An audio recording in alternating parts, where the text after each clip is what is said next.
Coucou, salut Béatrice, salut Inès, salut. Salut Nora, salut, ça fait plaisir de vous voir. Salut, alors Génération X, je te connais pas encore. Mais enchantée et bienvenue. Salut. Alors, je vous laisse arriver tranquillement. Hop, je mets juste un peu la caméra comme ça. Je vous laisse arriver tranquillement. Tu bois l'eau des plantes? Non, je bois un thé. Je bois une infusion, Franck. D'ailleurs, bonsoir. Salut tout le monde. Salut Déborah. Salut. Salut Annabelle. Salut Hugues. Merci beaucoup Momo, c'est gentil. Merci infiniment. Ok, alors ce soir on va tranquillement parler de ce sentiment d'insécurité. Comment tout simplement se sentir rapidement en sécurité quand on est submergé comme ça par ce tsunami. Ce tsunami et qu'on a l'impression que le ciel va nous tomber sur la tête ou que quelque chose va nous arriver, en tout cas qu'on sent qu'il y a quelque chose qui n'est pas bon qui arrive.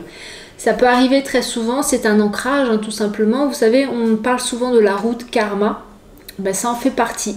C'est tout simplement des vieux démons qui viennent comme ça vers nous et qui nous brouillent, qui nous empêche d'être dans le présent, et nous on a besoin dans ce cas-là de s'aligner, de se réaligner avec le ici, maintenant, tout de suite.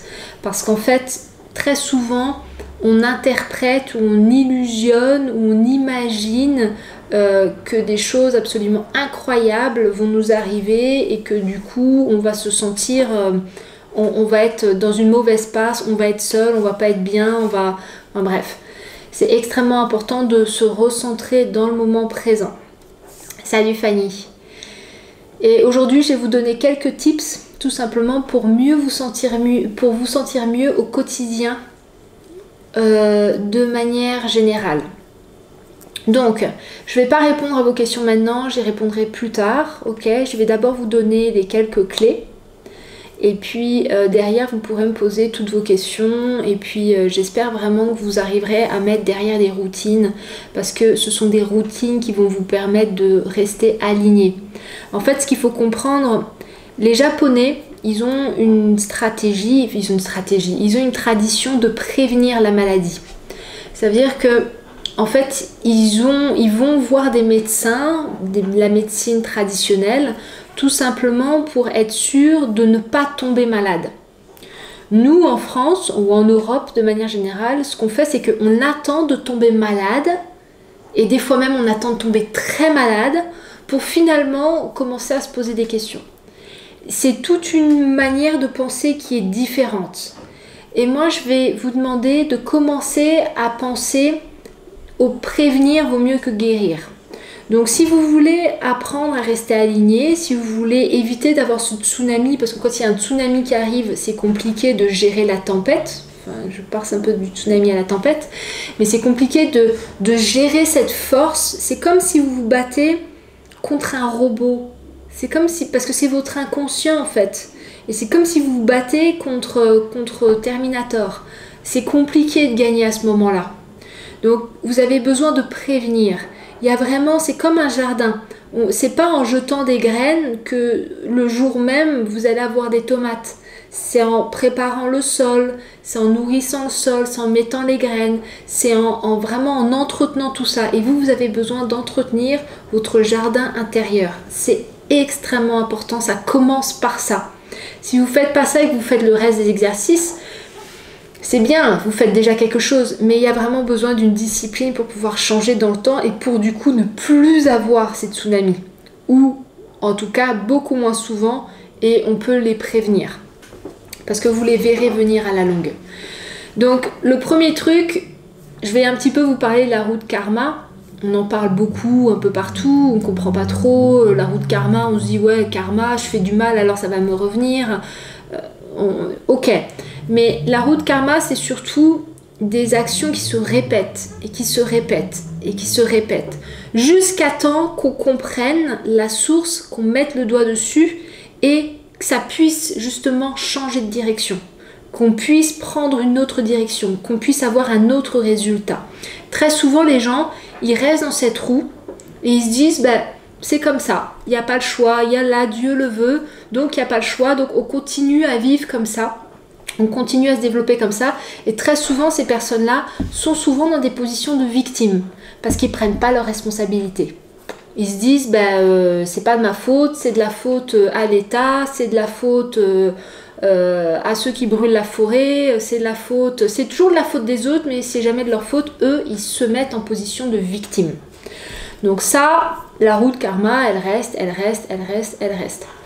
Il y a le deuxième type, il y a une autre manière de sortir de cette roue, c'est tout simplement se dire ok, ce qui se passe dans ma vie, j'en suis à 100% responsable. À partir de là, je mets en place des actions. Déjà, premièrement, je me demande ok, tout ce qui s'est passé dans ma vie, qu'est-ce que ça m'a apporté de positif? Salut Franck, qu'est-ce que ça m'a apporté de positif? Et qu'est-ce que ce positif-là, qu'est-ce que je peux en faire? Comment justement je peux servir les autres avec ce positif-là? Et là, on commence à mettre tout un tas d'actions, tout un tas de stratégies pour changer, pour faire bifurquer cette roue. Et à partir de là, il y a autre chose. Il y a vraiment une question que moi je vous invite à vous poser très régulièrement. Moi c'est une question que je me pose pratiquement tout le temps. C'est comment je peux servir? Comment je peux apporter? Comment je peux donner? Comment... Vous voyez, c'est tout con, mais le programme Estime de Soi, quand je l'ai fait au début, je m'étais dit ok, c'est un programme à 29 €. À la base, c'était un programme à 29 €. Et j'ai tout donné dans ce programme. J'ai donné énormément d'outils parce que je me suis dit comment je peux apporter plus, comment ça peut justement aider un maximum de personnes, comment je peux plus servir. Et en faisant ça, en fait, je donne toujours le meilleur, toujours. Soit je m'engage et je donne le meilleur, soit je m'engage pas, ou je commence et puis très rapidement je sens que ça va pas et j'arrête. Mais à chaque fois je me demande comment je peux donner le meilleur, comment je peux servir, comment je peux être au service de l'autre. Et en faisant ça, vous commencez tout simplement à co-créer. Vous commencez à rentrer, à sortir déjà de cette roue qui tourne et vous commencez à co-créer avec quelque chose de bien plus grand que vous. La troisième méthode pour sortir de cette roue, et moi je vous invite vraiment à faire la deuxième et la troisième, c'est la méditation. C'est commencer à méditer tous les jours. Et la méditation, c'est pas ouais, comme le sport où ouais tiens je fais 30 minutes de méditation et en fait je dors, je fais pas vraiment de méditation et puis c'est bon, check, j'ai fait ma méditation et le reste de la journée on fait n'importe quoi, on dit des bêtises, on n'est pas aligné. La méditation, c'est un style de vie. Moi, je vous invite à pas forcément faire des longues périodes de méditation, mais en faire des toutes petites très régulièrement dans la journée. Ça, j'ai vraiment appris le pouvoir de cette constance grâce au cours en miracle. Le cours en miracle, il nous demande toutes les heures de revenir sur nous et de réciter une affirmation ou de faire un exercice d'introspection. Et ça, en faisant ça, c'est un truc de malade parce qu'on prend l'habitude de se reconnecter, on prend l'habitude de voir ses pensées, de prendre conscience de ses pensées, de prendre conscience de ce qui se passe, des émotions qui se passent à l'intérieur de nous. Et puis comme ça nous permet de se réaligner avec le moment présent, d'être ici maintenant. Et pas dans les pensées, pas dans les projections, pas dans tout ce qui est, tout ce vacarme qu'il y a dans la tête. Donc ça, ce sont vraiment les trois solutions de base que je vous donne. Le premier truc, c'est soit vous restez victime et c'est ok, c'est un choix. Hein. Je veux dire, et il n'y a pas de mauvais là-dedans, mais il y a juste prendre conscience que ok, moi j'assume d'être une victime et c'est ok. Ensuite, il y a tout simplement le prendre conscience que je suis 100% responsable de ma vie. Donc tout ce qui se passe autour de moi, c'est moi qui l'ai créé à un moment donné. Peut-être que j'en avais pas conscience, ça sert à rien de culpabiliser, se pardonner pour le passé, pardonner les autres, se pardonner, le pardon permet de nettoyer tout ce qui a été fait d'être mieux aligné dans le présent et de pouvoir construire un autre futur. Donc prendre conscience qu'on est 100% responsable, pouvoir pardonner et puis derrière ça, pouvoir se dire ok, tout ce qui s'est passé, ça m'a apporté quelque chose. Qu'est-ce que ça m'a apporté et comment je peux justement le donner à d'autres personnes? Comment je peux transformer cette mauvaise pierre en or, tout simplement? Comment ça peut servir à d'autres personnes? Parce qu'il y a forcément des personnes qui sont en train de traverser ce que moi j'ai pu sortir. Et en les aidant, ils le traverseront beaucoup plus rapidement. Très souvent, les thérapeutes qui viennent vers moi, ils ne savent pas trop comment se spécialiser ou quoi. Et je leur dis, ok,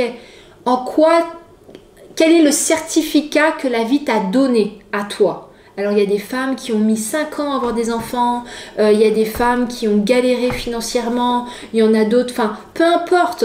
Mais ça, c'est votre certificat. La vie vous a fait un certificat. Et là, vous pouvez aider des tas de femmes qui justement vivent dans le moment présent ce que vous avez vécu dans le passé.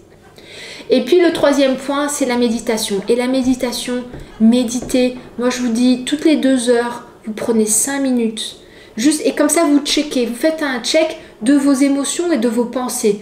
À quoi je pense là tout de suite? Quelle est l'émotion qui est là? Est-ce que c'est de la colère? Est-ce que c'est de la tristesse? Est-ce que c'est de la joie? Si c'est de la colère, qu'est-ce qui fait là maintenant que je suis en colère?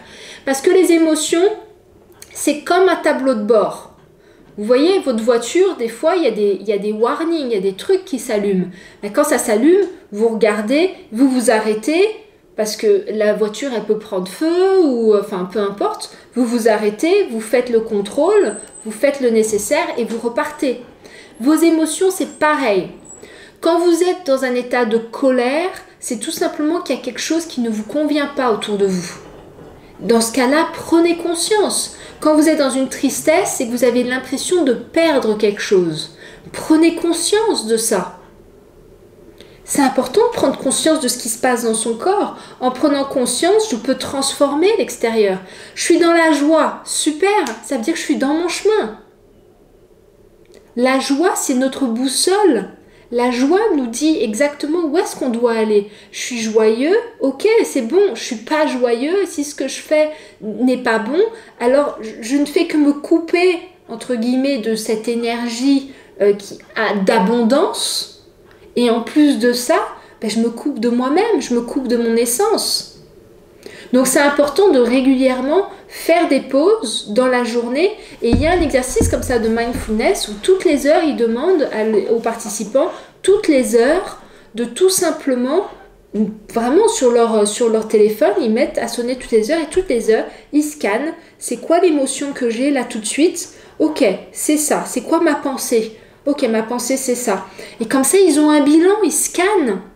Parce que si la moitié de la journée ou plus de la moitié de la journée je suis en colère ou je me sens frustrée ou je me sens triste, c'est qu'il y a un truc à regarder.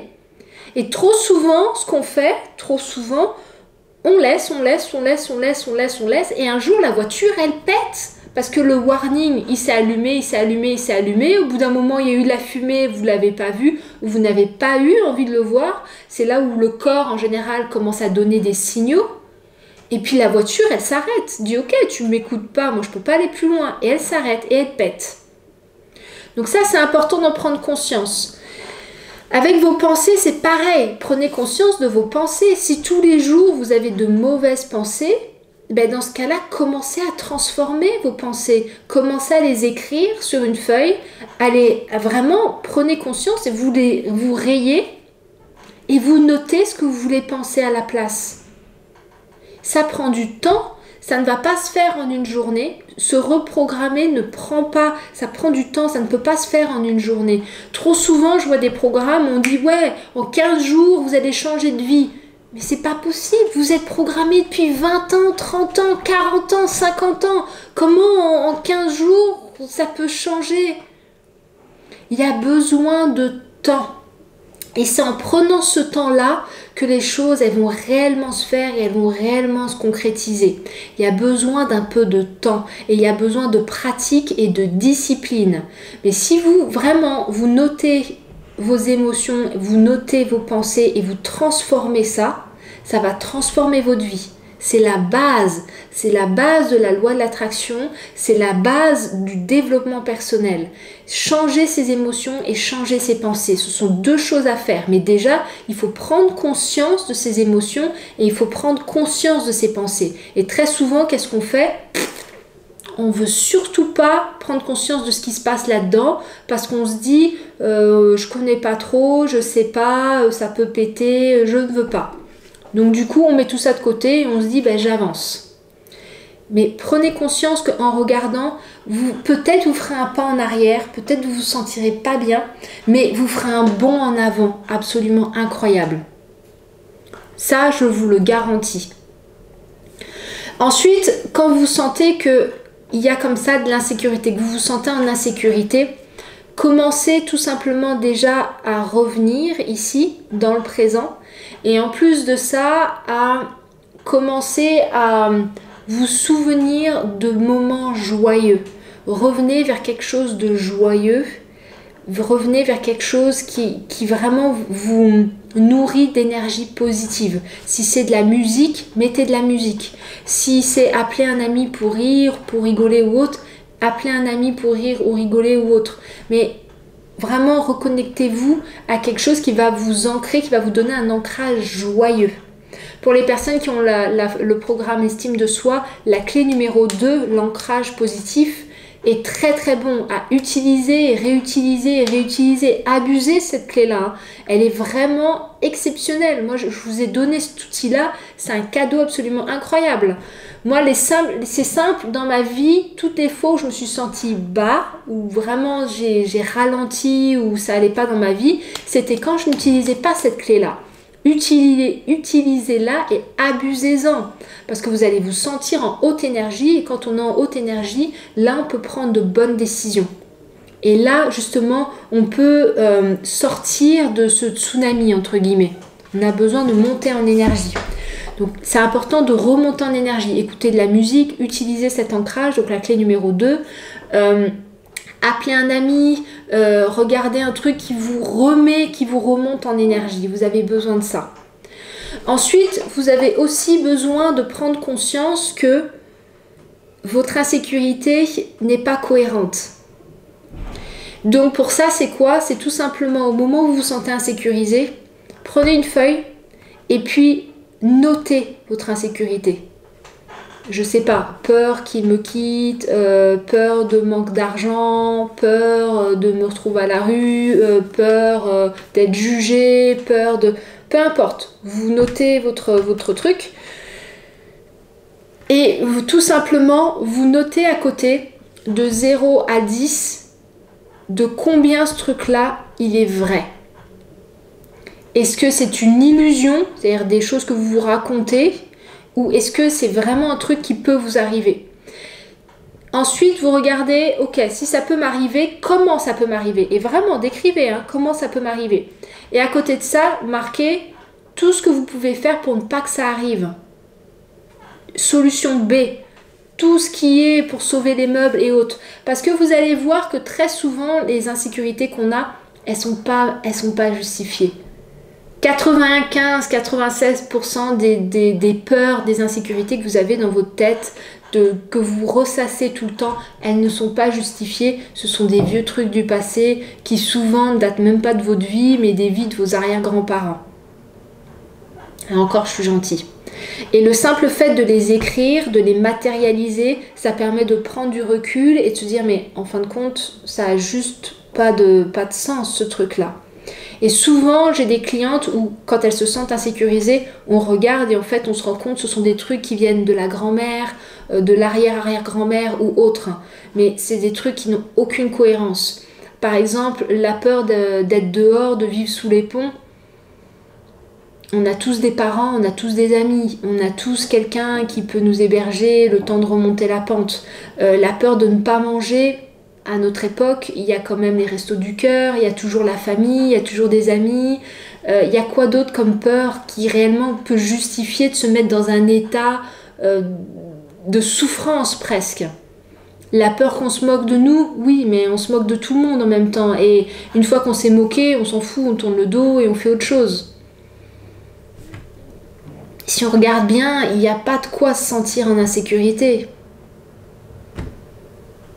Vous vivrez dans un pays africain où, oui, ok, il manque de l'eau, il y a de la pénurie, tout ça, je dis pas, mais en France, je parle des gens qui me suivent, hein, en France, en Suisse, en Belgique et au Luxembourg, il n'y a pas trop d'insécurité. Par contre, on a un ego. On a un ego qui nous empêche de demander de l'aide.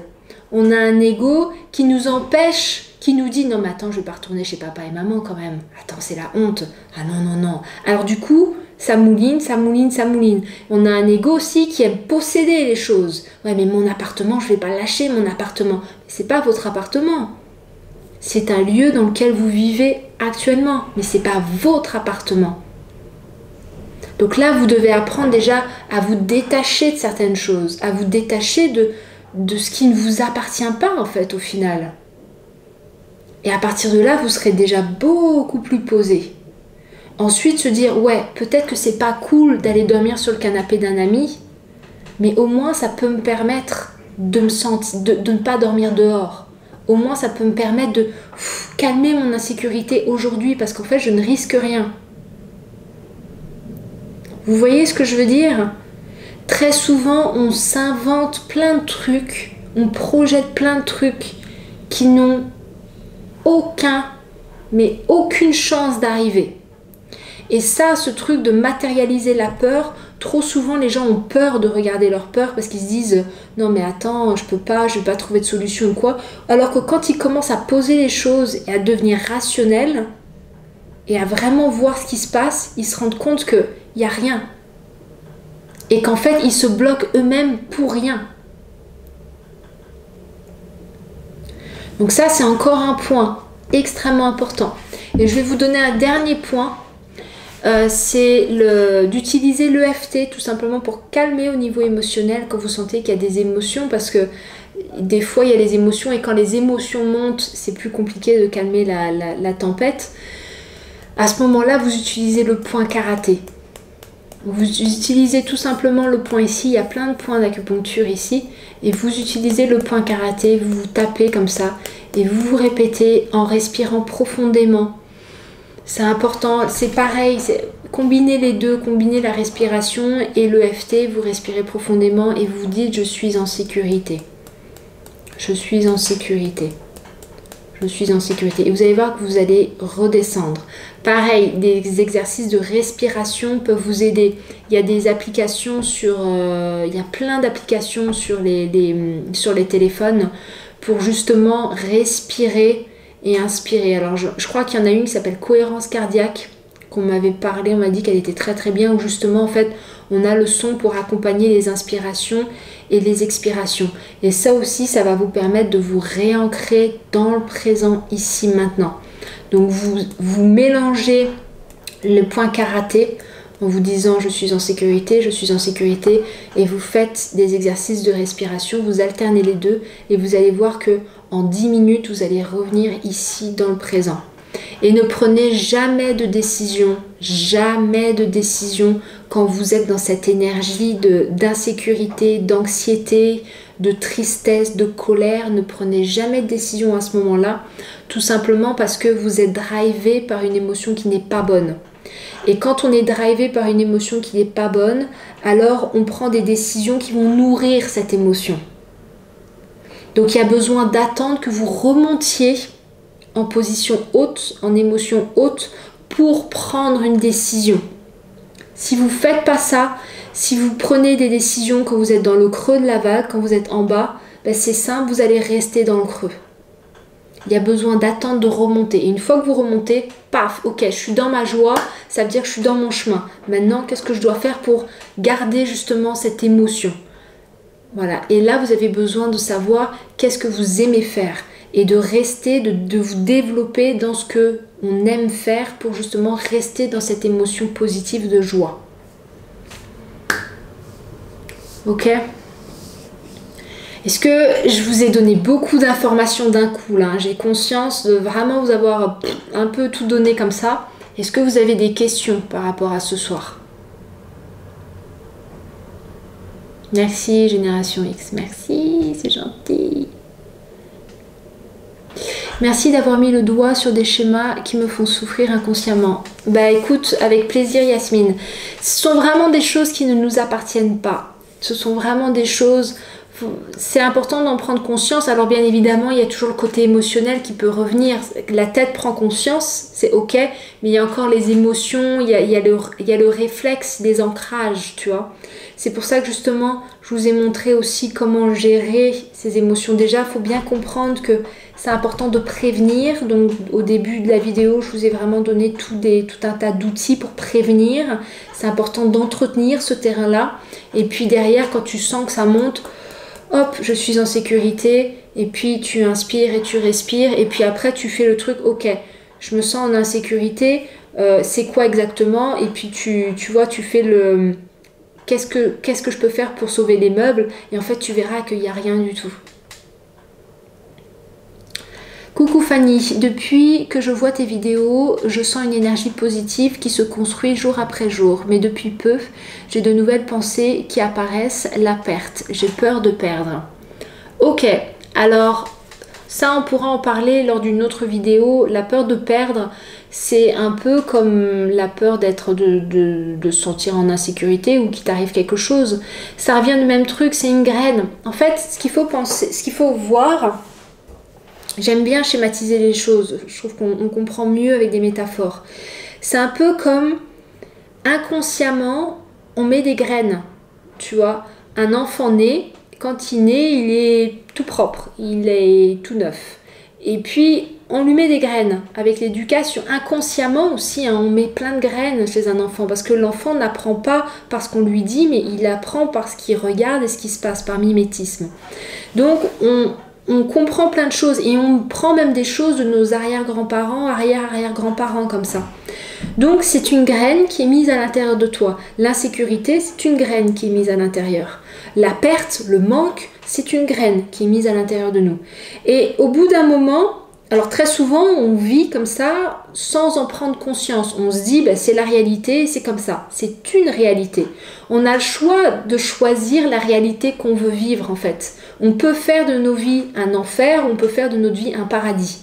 Mais pour ça, il y a besoin déjà de prendre conscience de toutes les graines qu'on a à l'intérieur de nous, qui sont souvent inconscientes, et d'enlever cette graine. Tu vois, quand on enlève une mauvaise herbe, si je l'arrache au-dessus, la mauvaise herbe, elle va revenir, et elle va peut-être même revenir beaucoup plus forte. Donc il y a besoin d'enlever en enlevant la racine, tout simplement, comme ça on peut planter autre chose. Tu vois, ce n'est que ça en fait. C'est juste enlever l'ancienne croyance et mettre une nouvelle croyance. Tu vois. Et moi, ma manière de travailler, c'est de mettre plein de nouvelles croyances. Comme ça, c'est un petit peu, tu vois, quand on met de l'eau, on met de l'eau, on met de l'eau. Donc moi, je mets plein de nouvelles croyances. C'est ce que je fais avec vous, hein, avec le FT et tout ça. Et du coup, l'eau déborde. Et les vieilles croyances, elles peuvent partir. Tu vois. Il y a plusieurs méthodes de travailler. Moi, ma méthode de travailler, c'est comme ça. Mais c'est que ça en fait, ta peur de perdre, ce n'est qu'une croyance. Donc ce n'est qu'une graine qui est là et qui tourne en rond. C'est tout. Et encore une fois, parce que c'est ce qui me vient aussi, c'est que la peur de perdre aussi, elle vient avec le besoin d'attachement. Et le besoin d'attachement, il n'y a rien de pire pour se sentir en insécurité et pour se sentir dans de la peur, pour entretenir la peur. Ça, c'est typiquement l'ego. J'ai peur, comme ça, je peux, entre guillemets, contrôler, je peux, entre guillemets, prendre un peu le dessus. Tu as besoin de comprendre que plus je lâche, mieux c'est. Même si je perds, qu'est-ce que je risque de perdre? De toute façon, tout est en mouvement. Tout est tout le temps en mouvement autour de nous. Donc, tu ne risques pas de perdre grand-chose, puisque rien ne t'appartient au final. Tu vois, c'est encore une autre philosophie à adopter. Et lorsque tu adoptes cette philosophie-là, tu es dans le lâcher-prise. On ne peut rien te prendre.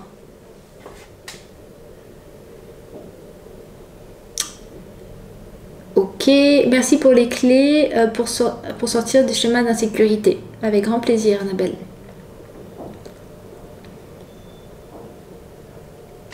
Ok, alors j'ai plein de compliments. Merci les gars, c'est sympa. Ok, merci beaucoup pour vos messages. Est-ce que vous avez des questions à poser par rapport à ce soir? Je vous ai donné beaucoup d'informations. Est-ce que vous avez des questions? Je vous ai donné beaucoup d'informations d'un coup là. J'ai conscience que ça a été rapide. Ok.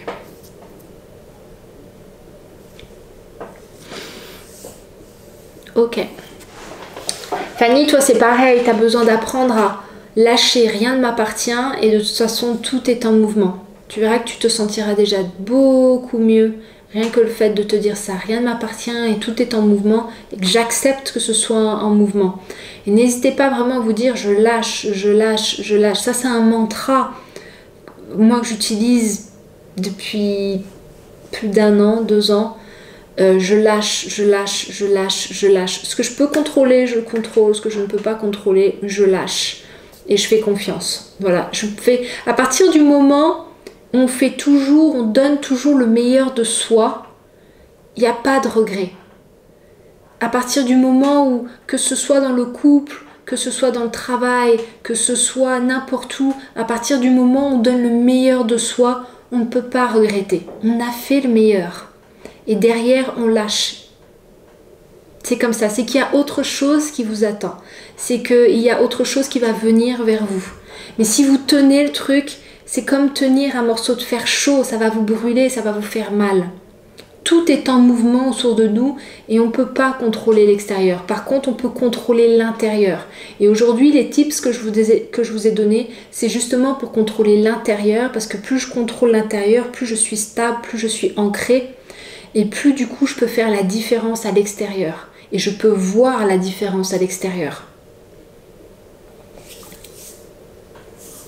Ok? Donc si vous n'avez pas de questions pour ce soir, bah les amis, on va faire une pause. Et puis du coup, la session d'EFT de dimanche, elle sera sur être dans le moment présent. On va faire justement là-dessus pour être dans le moment présent, ancré dans le moment présent. Et puis, je vous mets le lien comme d'habitude en bas sur la formation d'estime de soi. Pour les personnes qui ne l'ont pas encore, je vous la recommande vivement. Donc voilà. Bon, apparemment vous n'avez pas de questions, donc c'est que tout a été très clair. Je vous invite à revoir la vidéo parce qu'il y avait énormément d'informations sur cette vidéo. Donc je vous invite vraiment à la revoir. Et si vous avez des questions, revenez vers moi en message privé. Ok ? Ok.